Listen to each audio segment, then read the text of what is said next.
সুপ্রভাত বন্ধুরা, এখন আমি বর্তমানে দাঁড়িয়ে আছি বারানপুর স্টেশনে। তো এই স্টেশন বিল্ডিং যেটা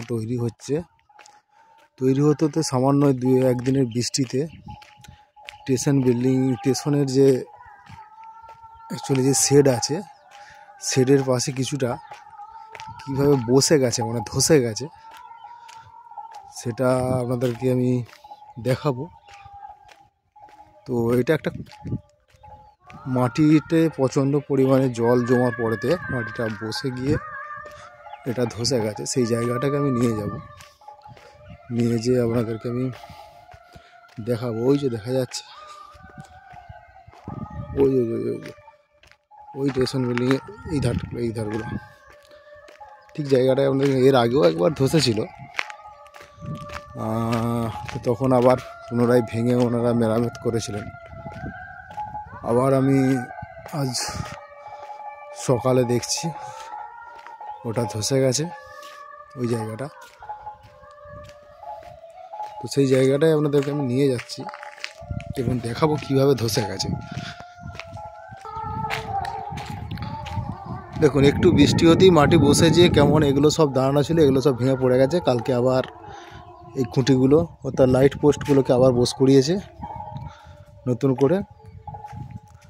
তো মাটিটা না বসার পরে এই জিনিসটা হয়েছে। মাটিটা ঠিকমতো বসায়নি, তারপর তাতেই কাজ শুরু করে দিয়েছে, যার জন্য হয়তো এই জিনিসটা হয়েছে।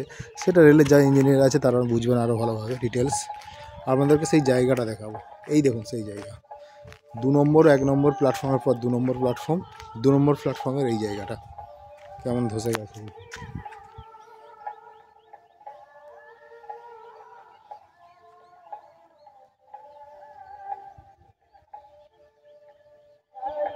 দেখুন 2 নম্বর প্ল্যাটফর্ম, এটা পুরোটা ধসে গেছে এবং নিচের দিকে নেমে গেছে।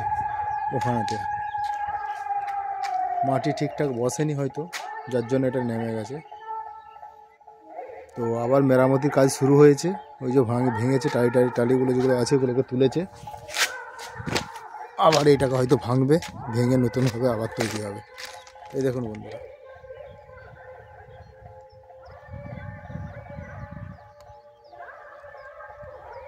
দেখুন এটাকে এর আগেও মেরামত করেছিল, ভেঙে এইভাবেই ধসে গিয়েছিল।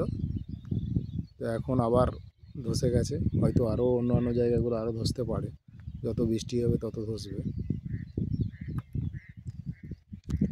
তো যাই হোক, এটা আবার মেরামতির কাজ শুরু হয়েছে।